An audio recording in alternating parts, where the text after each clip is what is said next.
Welcome to another episode of Spart Talk. I'm your host, Mansa. Today we have a rather unusual and actually special episode. Let me explain. So, in the midst of all the chaos and confusion around us, the International Communist League, that is the Sparts, held a gathering of our international leadership to take stock of these changes and understand some of the key questions that everybody is asking but doesn't seem to be answering in any kind of meaningful way. Is the dollar system coming to an end? How do we understand Trump? Are Europe and America going their separate ways? Is Trump capitulating to Putin? What about China and the Chinese Communist Party, the main target of Trump's moves? To cut through all of the impressionism around us on some of these most important questions, and the left, which only imbibes in this impressionism, it's necessary to root ourselves in basic Marxist principles. Only on this kind of a footing can we start understanding the tasks of revolutionaries in this coming period that promises more shocks and more upheavals. So, coming back to why this is an unusual and special episode, you will hear the main presentation of an internal meeting of the Sparts. So, this was our plenum of our International Executive Committee. The main speech was given by Comrade Vincent. Some of you might know him from his long form YouTube videos on our YouTube channel. So it's called US Imperialism Turns the Screws, and this will be one of our lead articles in a coming issue of Spartacist, our theoretical journal. So this is quite a treat because it gives you a bit of a sense of what we're saying before we've actually published it. So sit back and enjoy. So this plenum is taking place as major changes are shaking the world.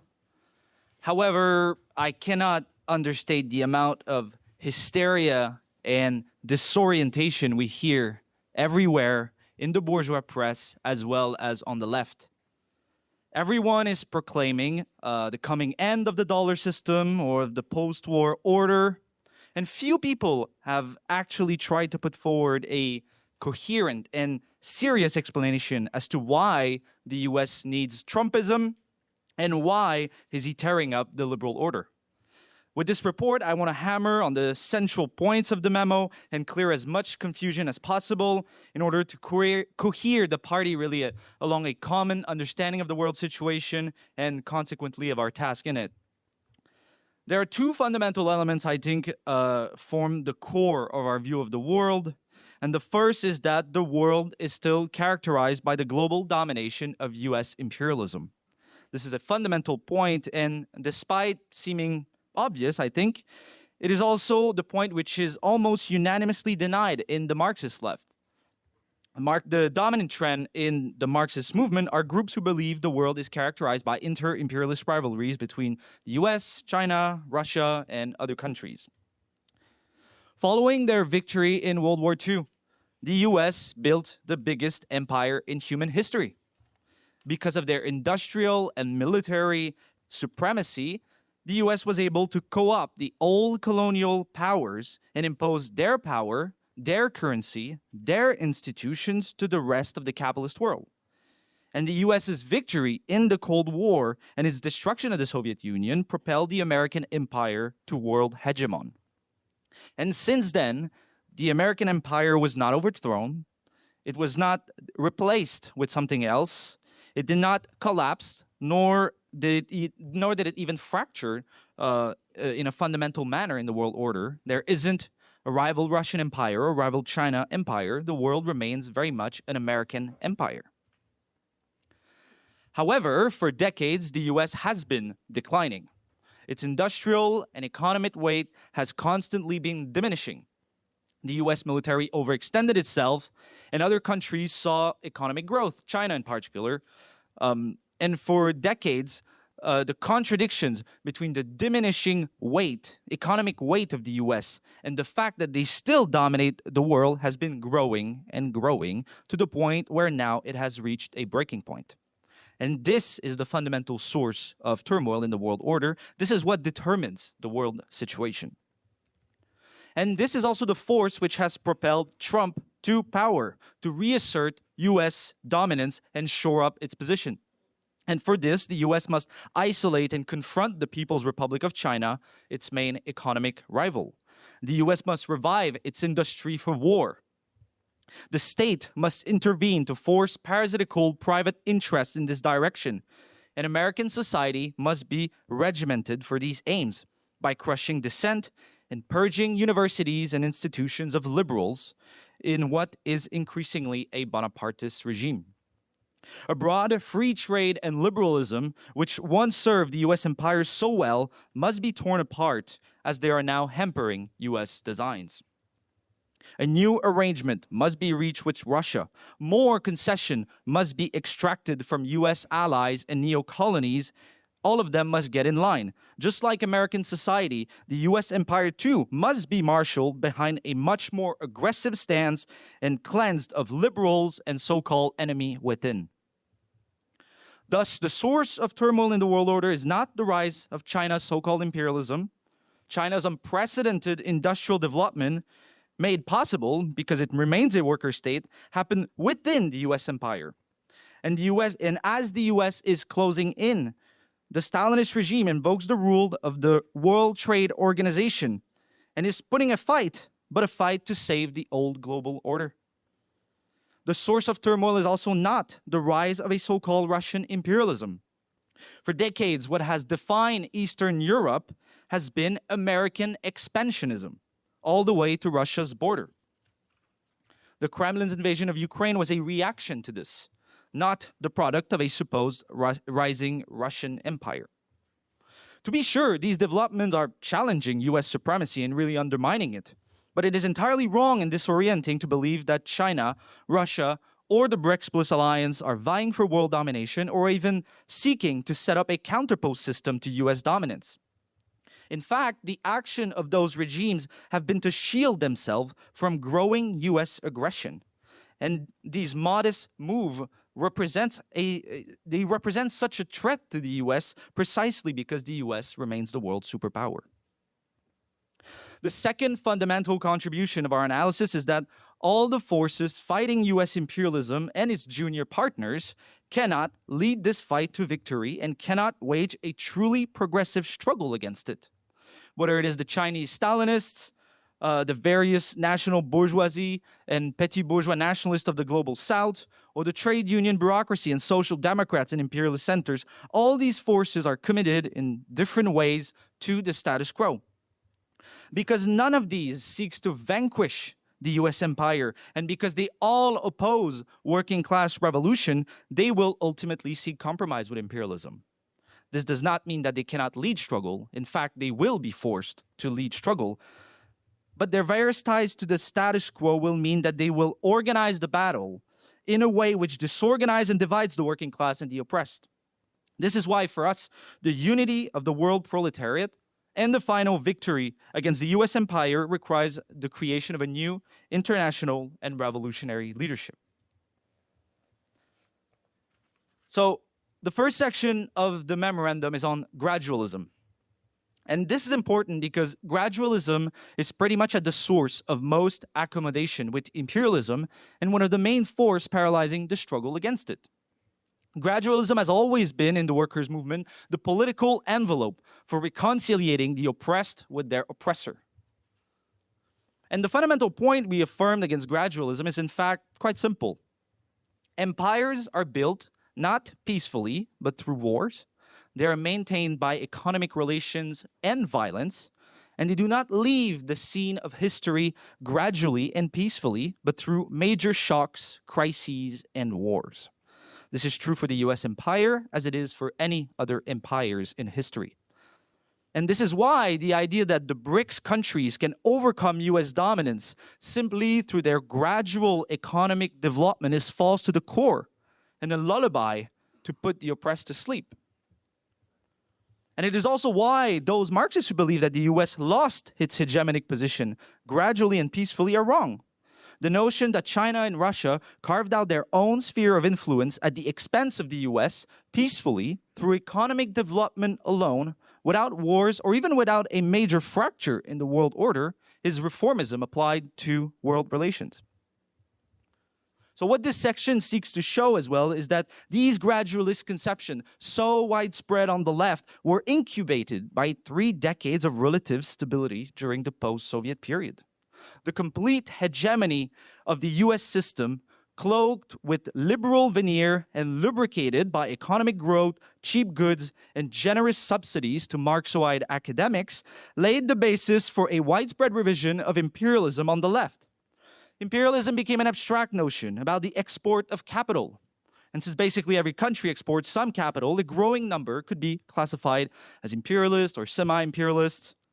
And how convenient it became for the American imperialist hegemon that many so-called socialists in its empire became obsessed about the rising Chinese and Russian imperialism, or even the Greek and Iranian and Indian imperialism. Disappeared was the basic truth that imperialism is a system in which a tiny ruling class, through its military and economic dominance, exploits colonies and exert complete control over their economic and political life. In the end, the theory of a peaceful and gradual withering away of US hegemony is pure pacifism, and the theory of the peaceful and gradual rise of new imperialist power is simply a way to cover that the world remains under the yoke of US imperialism. Now, how does the US system work? So the reason we wrote this section is that while all comrades of the ICL know that the US exploit the world, I believe most do not always understand how exactly it does this, economically speaking, what mechanism it uses. And I still believe maybe that some comrades were a bit intimidated by the section or, complex economic things. So don't be. Remember this. While US imperialism did create a quite unique system of financial domination, which I think is important to understand, the US empire operates according to the same laws of any empire. And I'll lay out a few. So first, empires are based on the economic dominance of a great power, which is what gives it military supremacy. So looking at the US empire, what is important for comrades to understand is that it was born in the fire of World War II and established its dominance because the US was an industrial powerhouse, producing 50% of the world's industrial output, which gave it military supremacy. Second, empires always overextend themselves and inevitably decline economically. And because of this, they must resort ever more to more oppressive and more parasitical means to maintain themselves. So throughout the 1950s and 60s, the US waged war across the globe and started to import more products than it exported. And to pay for this, they had to print increasing amounts of money, much more money than they had in gold. In other words, the US empire was living way above its mean. And to maintain its dominance, the US developed a system which forced other countries to pay for its growing deficits. So starting in 1971, Nixon abolished the gold standard and demanded that countries holding US dollars lend them back to the US through US treasuries. So the US would print dollars, they have their hands on the tap. They would buy goods abroad with these, and countries abroad would return the dollars to the US in the form of loans, financing the military adventures of US imperialism. The more the productive capacity of the US declined, the more it needed to maintain its empire through parasitical means, printing more fictitious money, forcing other countries to lend it money, sucking up more national revenues with debt trap, and ensuring cheap labor for US companies abroad. And all of this also accelerated the decline of US industry. And it is really this contradiction between the economic decline of the US and the burden of empire, which is always getting stretched at every crisis thinner and thinner. So third, empires maintain themselves insofar as their vassals and their victims put up with it. As long as they do, it continues. So when Nixon abolished the gold standard in 1971, it sent shockwaves around the world. Everyone was outraged, raging against this president, which was flouting all the rules and extorting everyone. Many predicted the end of the dollar system, and some were even talking about setting up a new reserve currency. So obviously, this is a totally different context of what we're seeing today. Here's an article from the New York Times. 6 nations ask an end of dollar's role as key currency. They're European nations. A number of leading industrial countries propose today, with varying degrees of detail, a new world monetary system not dependent, as in the past, on the United States dollar. This article was published on September 29, 1971.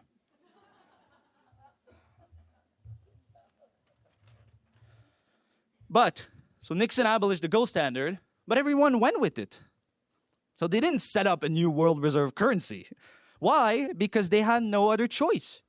For the junior imperialists, Europe, Japan, they agreed to sabotage their economies in order to keep their privileged position within the empire.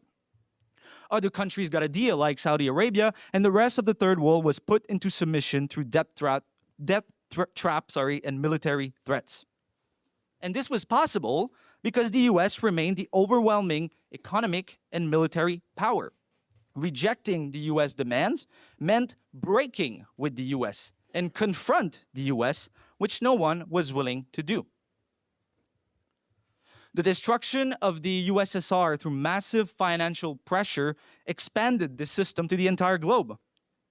This is really when you get into a world system even more organized around the global south producing goods and paying debts to imperialist countries.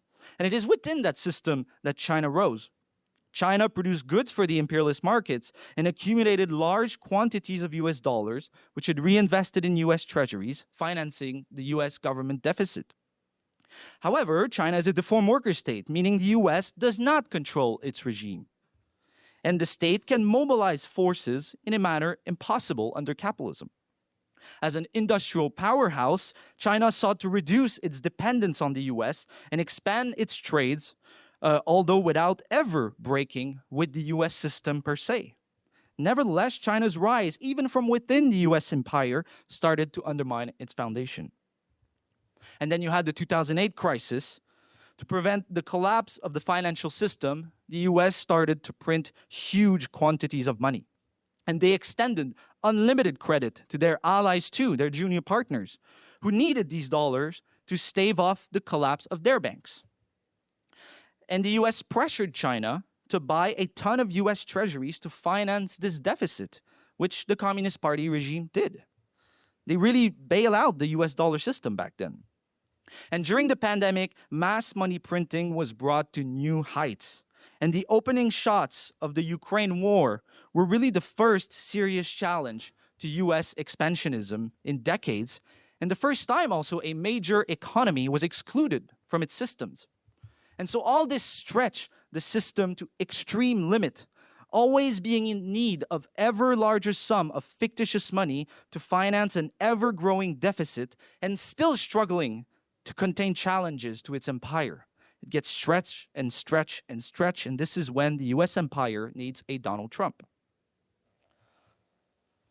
So-called Liberation Day unleashed a torrent of hysteria, and I would recommend to comrades that when they read commentator and news to keep in mind that most of what is being said in the media is utter BS. In 1971, too, everyone was hysterical, screaming that this was crazy, but they went with it.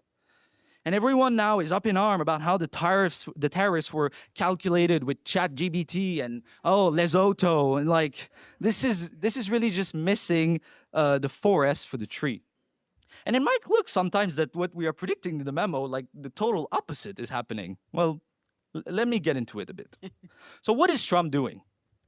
Tariffs are just a form of extortion on other countries to force them to get in line one by one, competing against each other to get a deal in exchange for U.S. concessions, making concessions to the U.S. And despite all the hysterias, a growing numbers of countries are lining up to kiss the ring, which actually shows who really dominates the world economy and how the U.S. has indeed actually underused its power. The trade war will provoke a recession and an economic crisis, bursting the bubble in the stock market. And the section on economics in the memorandum seeks to make projections from this. And they are like two basic, big scenarios presented with such a coming crisis. Either this crisis will collapse the dollar system, it could sort of break apart, which is, possibilities, or else most countries will accept to cut an arm again in order to save the US system. And our prognostic is the latter. It will happen because the US remains the dominant power. So when a crisis hit, banks and companies across the world need dollars, which the US provides, very convenient. So our argument is that a crisis will likely strengthen Trump's hand, at least in the short term. And I think Trump knows this, which could explain a lot of what he's doing. So in Europe, Japan, and other imperialist junior partners, the financial system will be starved of US dollars and will need them from the US, which this time will most likely come at a price. With their back against the wall, the US will be in a good position to demand a Mar-a-Lago Accord, which I won't get into, but which basically amounts to asking these countries to shoot themselves in the foot to help the US. But I also want to highlight the impact that the crisis will have on the global south. As in every crisis, the global south will be starved of US dollars, and as investments and capital will be sucked out. And those countries in Asia, Latin America, and Africa, as well as Southern Europe, honestly, need dollars to pay their creditors, which they will obtain from the IMF at a huge price, as we know, austerity, privatization, liberalization of markets. And the US would also seek to pit different countries against each other. But in many of these countries, there's basically no fat to cut, and the masses already live in dire misery. And it is likely that the pillage of the US will provoke major social explosion, as we have already seen in recent years in Bangladesh, in Sri Lanka, in Kenya, in Nigeria, and other places. It will fuel an impulse in the masses to resist imperialism. For revolutionaries, this will present opportunities, but also dangers. Opportunities because of the explosive potential there, particularly in those countries which have a huge proletarian concentration. But danger because the regimes in the global south, and I would include, when I say Southern Europe, I mean Balkan, Greece, Eastern Europe as well, these regimes will be increasingly squeezed with less space for bourgeois democracy. To maintain their rule, the weak national bourgeoisies will have either to align fully behind US designs and seek to crush the masses and inflame whatever national, religious, ethnic divisions they can, or else they will seek to lean on the impulse of the masses to really try and contain them. But in all these cases, this is a dangerous game for the bourgeoisie, which can always threaten to overwhelm it. And it will also increase a tendency towards Bonapartism and even, I think, threats of coup. The memo also gets into how we believe China will ultimately seek to bail out the US system again. I'm not going to go in detail here. China does now take an increasingly confrontational stance. However, we make this prediction based on our understanding of the nature of the Stalinist bureaucracy as a force of conservatism. And that's the basis on which they are fighting right now, to conserve what the US is now smashing with a sledgehammer. And I believe on this basis that our prognostic will be proven not wrong.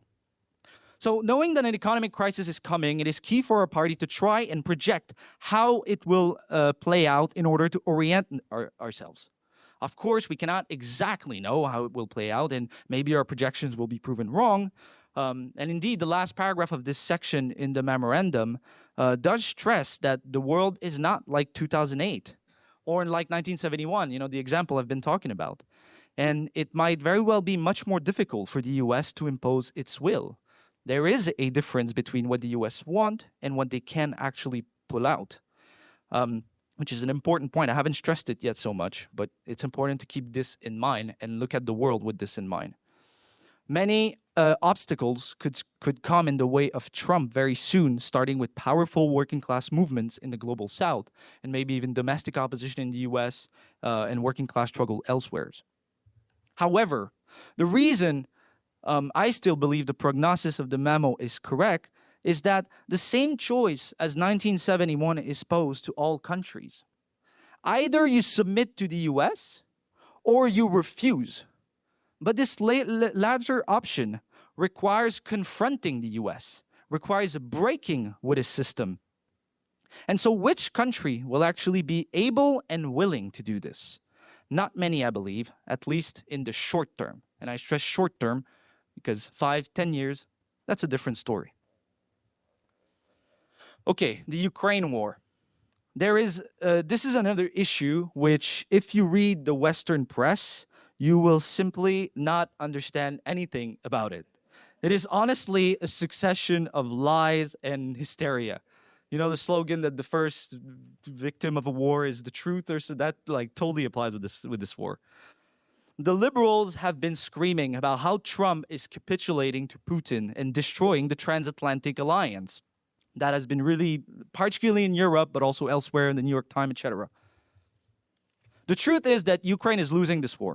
Its army is getting destroyed, and the new U.S. administration, which has provided essentially all the support, is simply aligning U.S. policy with the reality on the battlefield. From their standpoint, total hostility to Russia has been a failure, and it makes sense to simply throw Ukraine under the bus, make concessions to Russia, and seek a rapprochement with Putin. The US hopes to be able to pull Russia away from China and shift their attention to the Pacific. From the standpoint of the Russian oligarchs, however, while they do want a new security agreement with the US, they have no interest really to cut their ties with China or to bring the war to a rapid end as they are winning it.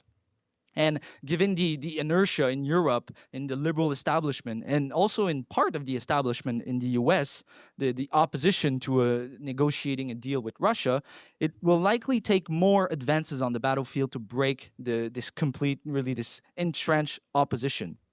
There is an offensive in preparation, so I think this question will be, we will see it very soon. The memo also notes how recent development have vindicated our line. Pro-Russian socialists have argued that Russia's victory would be a blow to U.S. imperialism. They have always considered irrelevant the fact that the U.S. was fighting through a proxy. But recent developments have shown that the U.S. has been able to simply shift its stance, throw Ukraine under the bus, and seek a deal with Russia. It is already quite obvious that a Russian victory will not advance the struggle against U.S. imperialism in the region, but will only amount to the pillage of Ukraine and the division of the proletariat. It's pretty clear that tanks entering Kiev will not have the same feel as Saigon in 1975. On the pro-Ukraine side, they claim that a victory of Ukrainian forces would advance the struggle of a small nation against foreign oppression. For them, Ukraine's subordination to the West was always also a secondary factor. But Trump has rendered clear what were always the terms of this deal with the devil. He has made clear that the Ukrainian government was never fighting for the freedom of Ukraine, but for Ukraine to become a Western colony. The defense of Ukraine's sovereignty had to be fought for against the Ukrainian government, its war aims, its anti-Russian chauvinism, and obviously, its total alignment, ceding its sovereignty and military control to the West. If you read the recent article in the New York Times, very long detail, how essentially the U.S. has really controlled the Ukrainian army in many ways. So these recent developments have shown that socialists who threw their weight behind either side of this reactionary war could only support a reactionary outcome. And the fact that most on the left rejected an independent position now pretty much guarantees that the outcome of the war will be a disaster for workers in Ukraine, in Russia, in Eastern Europe, all of Europe. So we will see how negotiations unfold, but it is clear that whatever will come out will be bad news. And the memo also introduced the point that the US and Russia could also find common cause in squeezing liberal Europe into a reactionary agreement. And I think this is important as it really brings back a political dynamics in European politics which had disappeared with the Russian Revolution. All right, now I move to Europe, the epicenter of liberal hysteria against Trump. This is where most commentators and politicians have been screaming about the US abandoning Atlanticism and how Europe should should shake its dependence on the US, chart its path alone, strategic autonomy, great meeting at Lancaster House between Macron and Starmer. Yes. We'll get rid of the Americans. Yes. NATO without the US, they're talking about right now. So what's confusing today in the situation, particularly in Europe, is that you have European politicians and also Canadians. I kind of include them. They're the same sort of thing. So you have these politicians who are doing big talks against the U.S. and will resist and will trade between each other. But this is just talk. And in the mouth of these European politicians, it is pretty meaningless. Well, totally meaningless. So the first point the section seeks to underline is that Europe and European imperialist powers are in no position to play any sort of independent role from the US. Europe is completely dependent economically and militarily on the US. You know, they're talking about this coalition of the willing to send troops in Ukraine. Well, there's a little news. They can't send troops to Ukraine without American air support, American infrastructures, American intelligence, American common system, and NATO, which is controlled by the U.S. So they're not going to send troops if the U.S. doesn't give their green light. So, but still, you know, they talk and talk. So when European politicians talk, just remember, okay, it has no bearing on actual reality. Okay. So Europe is completely dependent. Now, I'm not saying that this will always be the case. And the next decade might very well see a change in this. However, in the short term, European capitalists will have no other choice but to get in line behind the US. As for the US, it is squeezing Europe, but it is not abandoning it. The US has huge economic investments and interest in Europe and a lot of soldiers there. The US wants Europe to discard its dated liberalism, to rearm, and to firmly align behind US interests. So it isn't the end of Atlanticism. Atlanticism will just take another form. It will be less liberal, more militaristic, and more Christian.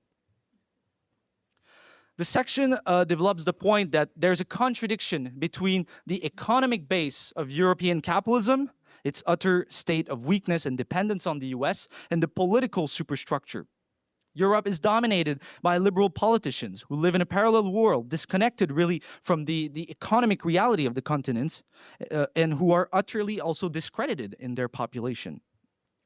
There's also a huge European bureaucracy built around the EU, liberal institutions and values.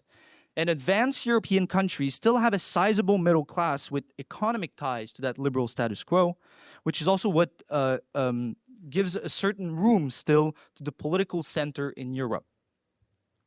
But this contradiction between the economic reality and the political superstructure must come crashing down sooner or later. An economic crisis will lay bare the economic rot of the European continent, which, together with US pressure for a realignment, will provoke massive political crises for the discredited and centrist politicians currently running the continent. And this will further clear the way for right-wing and anti-immigrant parties who are already near the gates of power throughout the continent. However, the transfer from the liberals to right-wing reactionaries will not be a peaceful and gradual process. Now, they're trying to prevent Marine Le Pen from running. They'll use every sort of tricks. Obviously, it won't work. So many on the left predict great class battles and quite positive prospect in Europe. And they will surely think we are too pessimistic. And the reason we are quite bleak regarding the immediate political prospects in Europe is due to the current balance of class forces, which I think most of the left is usually totally oblivious to. The left in Europe for years totally discredited itself because of its embrace of liberalism. And this is particularly true in the working class, which has increasingly turned towards anti-immigrant and anti-woke demagogy as the sort of only outlet for their anger, the only force which opposed the liberal status quo. And furthermore, I think one thing our memo could actually stress even more is that in 2022, 2023, there were actual upticks in working class struggles, like in France and in Britain. These were quite important opportunities to change the balance of class forces.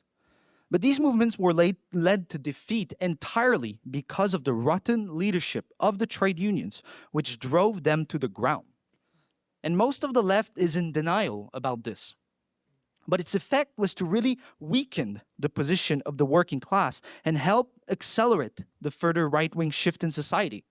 And in Greece, too, we are witnessing right now another missed opportunity with the Tempe movement, in which the leaders of the workers' movement were utterly impotent in taking any sort of initiative. Germany is different. Hopefully, German comrades can talk about it. But my understanding is that the unions keep surrendering without a fight. So the working class in Europe is not defeated. That's not what I'm saying. But these wasted opportunities really sowed demoralization and despair in large sections. And the left covers this up, usually by talking about how there will be greater polarizations on the right and the left. They point to the LFI in France, as well as the recent successes of the left party in Germany, or that workers who support right-wing parties also support like nationalizing public services. And in this way, they paint a picture where right-wing and left-wing polarizations are sort of fighting an equal battle. They do the same in the US, I believe. But this is really a way to cover up the real balance of class forces and the direction of travel.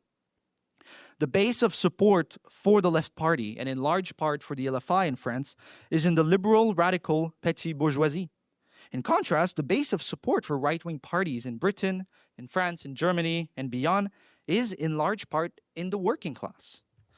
Those workers might support certain left-wing measures like nationalizing public services, but they also support mass deportations and think the source of their misery are immigrants. Most leftists simply deny that a right-wing shift has been underway, and when a crisis hit, the liberal petty bourgeoisie will be crushed. And those best positioned to capture this discontent are insurgent right-wing parties, particularly as a rise in unemployment and immiseration will make their anti-immigrant poison more efficient. So this is why we predict that in the short term, it is unlikely to see great left-wing surge or mass class struggle, but a further growth of reaction. Now, of course, there will be defensive struggles, but those will be waged in very difficult conditions. Contrary to oppressed countries, which I described a few minutes ago, where the immediate reaction will likely be push back against foreign oppression, in imperialist centers, the immediate reaction is likely to be a strengthening of chauvinism. I stress immediate because this will be in the short term. As attack grows, there will be a reaction to this, which will change the political landscape again. But before that, revolutionaries must brace for impact. And denying that a huge storm of reaction is coming is the surest way to be swept by it. So the difficult context in Europe does not mean that the revolutionaries have no use. Far from it. As the memo stressed, communists must turn to the working class, fight for what it needs, fight to put workers' organization in the best possible defensive position in the face of coming attacks. And communists must also fight with those socialists to cling to liberalism for them to wake up and also turn to the workers. The left in Europe and the US is really in large part divorced from the proletariat and based in the middle class and universities. And as the oppression of immigrant and Muslims will increase, it will become hell. Movements to defend them are urgently needed, but must be rebuilt on an entirely new class struggle basis. Now, I'm conscious that this report is largely Western-centric, and one of the weaknesses, I think, of our memo is that it still reflects our concentration in the West. But we are making progress, as you know, we will have a report on China and South Asia on this point, and also there's a huge amount of written contributions on multiple countries of the global South. It would, however, have been great to have broader sections of the memo on Africa, Latin America, other parts of Asia as well. But in this report, I at least want to touch on the situation in Palestine. So the genocide of the Zionist state against the Palestinians has been one of the key events in the world. After October 7, Israel moved from slowly bleeding the Palestinians to now openly murdering them by the tens of thousands. While Israel's murderous frenzy has dealt severe blows to the Palestinian resistance, we must say frankly that the strategy of Hamas, Hezbollah, Iran, and other forces of the resistance has been a disaster. Hamas' 7 October operation, far from exploiting the existing fractures in Israel, has had the effect of welding it together. Iran and Hezbollah's strategic patient only ceded all the initiative to Israel. And now Iran is in talks with the US as the US bombs the Houthis, which are now increasingly isolated. But militants in the movement have, in large part, yet to draw those lessons, which is the need for a break with the current strategy and the urgent need for an entirely different one. And as for the movement for Palestine in the West, very briefly, it stands defeated at the moment, and now reactionaries are picking up activists with a vengeance. Its liberal program guaranteed its impotence, as well as its isolation from the working class and from its discontent. Anna made a point to me yesterday. In Greece, 100% of the Greek people are with Palestine, like 100%. Yet the movement achieved nothing because it failed to connect with the huge grievances there. And we warned how, without a shift in strategy, the movement would be led to defeat. And many responded that we were defeated and that the whole world was now talking about Palestine. Well, now Israel has redoubled their genocidal campaign. But liberals are scared to talk about Palestine now. Their career are in line with this right-wing shift. And I take no pleasure to say this, but it is true. The Palestinian struggle is a national liberation struggle. Its success must be measured not by the amount of UN resolutions, news coverage, or polls, but by how much freedom is won by the Palestinians on their land. And since October 7, despite the heroic resistance of Palestinian fighters, Israel has been able to step up its genocidal campaign to unprecedented heights. It is urgent to continue to intervene in the Palestinian movement and try to rebuild it on a new proletarian anti-imperialist strategy, and capable really of linking the struggle for Palestine with the struggle of workers in their own countries. And it is key to fight with Palestinian militants so that they confront the bankruptcy of the current leaders. Much more could be said on this region: Iran, the Houthis, Lebanon, Syria, and Turkey, which is seeing a huge movement right now against Erdogan. I simply lack time, so hopefully comrades can intervene and fill these gaps. I just want to conclude. What are the implications of all this analysis for our broader tasks? Our understanding that the US remains the hegemonic power and that the US is now on an offensive to shore up its position, tightening the screws on everyone else, everywhere, imposes logically that the struggle, posed for the international proletariat is the fight against US imperialism. The question of our epoch is, will US imperialism be able to drag the world into a spiral of immiseration, reaction, wars, destroying productive forces to shore up its hegemony? Or will US imperialism be stopped and defeated? And the task for revolutionaries consists in fighting for this latter option by organizing and pushing forward the struggle against American imperialism, as well as the junior imperialist partners, and building leaderships capable of bringing the struggle to victory. The concrete ways to advance this, the obstacles standing in the way, as well as the tempo and intensity of struggle will differ in different parts of the world. I have spoken a lot about Europe and the US. There we expect that things will get tougher before they get better for the working class and its struggle. And I believe the last issue of Workers' Hammer, but particularly Workers' Vanguard, have done a great job in laying out what's needed. There, the task for revolutionaries is to put the working class in a defensive position, limit the damage of coming attacks in order to build its strength in the struggle against imperialism. Brace for impact. I believe this is a perfect headline for the situation in the US, but also in Europe.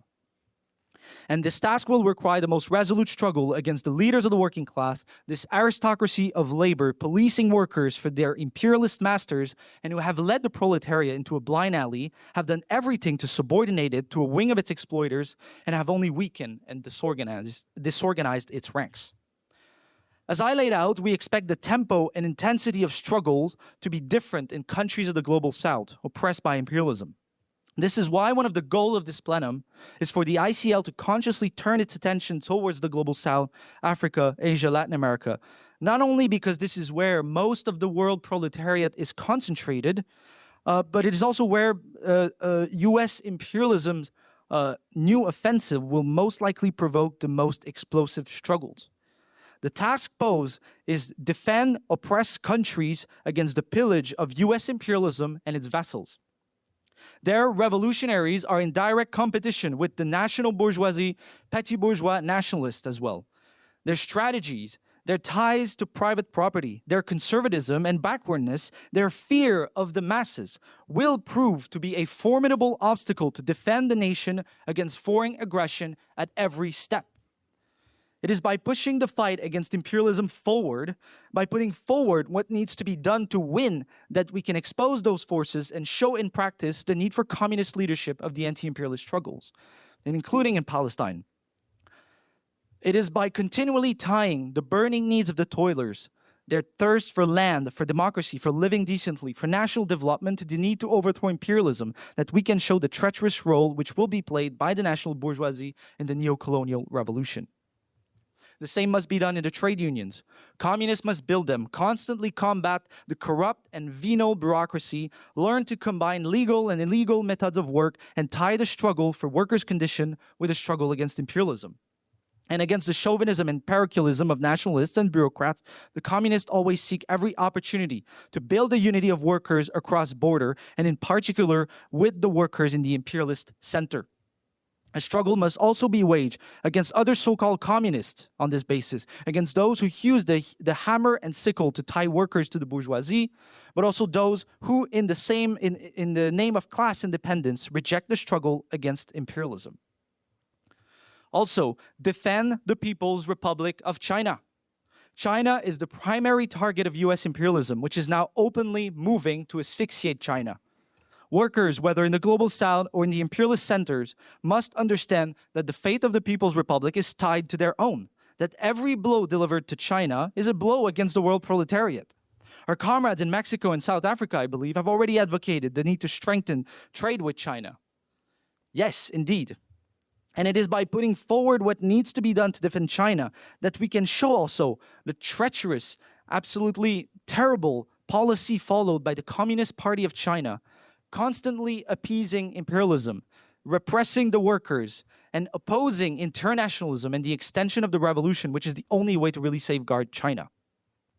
So to fight the offensive of the American empire, to seek to cohere the scattered and weak revolutionary forces and build an organization which can lead the struggle to final victory, this must be done in opposition to reformists, nationalists, Stalinists, all forces who will derail the struggle against imperialism and for the emancipation of workers and oppressed nations. These are the tasks of the Fourth Internationalist. Thank you.